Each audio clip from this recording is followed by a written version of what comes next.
keterbatasan bukan penghalang, ini adalah topik tausiah kita pada pagi hari ini. Tadi sudah dijelaskan oleh Ustadz Solmed ya, bagaimana sebenarnya membuat kita sempurna itu adalah bagaimana kita mengkombinasikan ya antara kekurangan dan juga kelebihan yang ada dalam diri kita masing-masing. Nah, terkait dengan hal ini Ustadz, saya punya sebuah video, tayangan video berikut ini terkait dengan topik kita pada pagi hari ini. Kita simak bersama dulu Ustadz. Ya.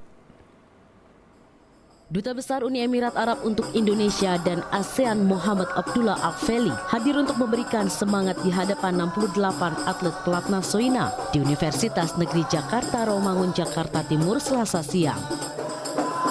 Muhammad memberikan dukungan serta dorongan kepada atlet berkebutuhan khusus akibat disabilitas intelektual atau tunagrahita untuk dapat merebut medali pada Olimpiade Khusus Dunia 2019 di Abu Dhabi.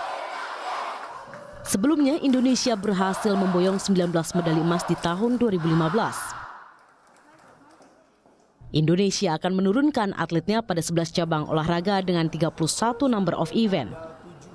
Di antaranya bulu tangkis, renang, dan boci. Ini bukti nyata ya, Masya Allah. Ini terkait dengan keterbatasan yang ternyata tidak menjadi halangan. Keterbatasan fisik seperti saudara-saudara kita yang disabilitas, ternyata mereka bisa mengharumkan nama bangsa. Yes. Saya aja yang alhamdulillah tidak memiliki keterbatasan fisik, belum juga tuh mengharumkan nama bangsa. Nah, inilah keadilan Allah Subhanahu wa ta'ala. Dulu ada sahabat namanya Abdullah bin Ummi Maktum. Matanya buta, tidak bisa melihat, tapi semangatnya sholat ke masjid, semangatnya sholat berjamaah, berjalan dengan tertatih-tatih, meraba-raba, sampai bagaimana bisa melaksanakan sholat di masjid, itu luar biasa. Padahal matanya buta, tidak bisa melihat. Kita yang matanya sehat, bisa melihat di tengah gelapnya malam, masih bisa mampu berjalan dengan lurus. Berapa banyak kita yang katanya sehat, tapi kurang dalam semangat. Nggak ke masjid, nggak ke musola, tidak mau belajar ke majelis taklim. Nah, ini kalau bicara soal kurang, mana yang kurang? Yang kurang fisik atau yang kurang amal? Sehingga ada kisah dari Abu Kilabah, bagaimana beliau ini memiliki banyak kekurangan fisik. Dari mulai matanya sudah lamur, telinganya sudah mulai tidak bisa mendengar dengan baik, kemudian tangannya, kakinya punya keterbatasan, tapi setiap hari hanya minta kepada Allah agar dikuatkan dalam zikirnya. Tiap hari dia berucap alhamdulillah, alhamdulillah, alhamdulillah. Kita kalau ngomongin alhamdulillah biasanya kalau habis dapat duit, kalau habis dapat gaji, kalau habis dapat rezeki. Ini Abu Kilabah diuji oleh Allah dengan ujian yang sedemikian rupa. Banyak kekurangan dalam fisiknya, tapi nggak kurang-kurang alhamdulillahnya, nggak kurang-kurang syukurnya.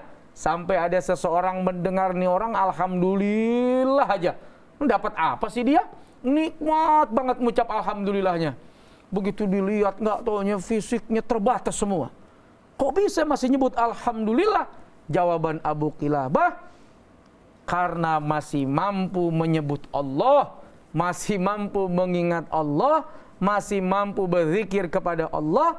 Itu satu nikmat yang patut disyukuri.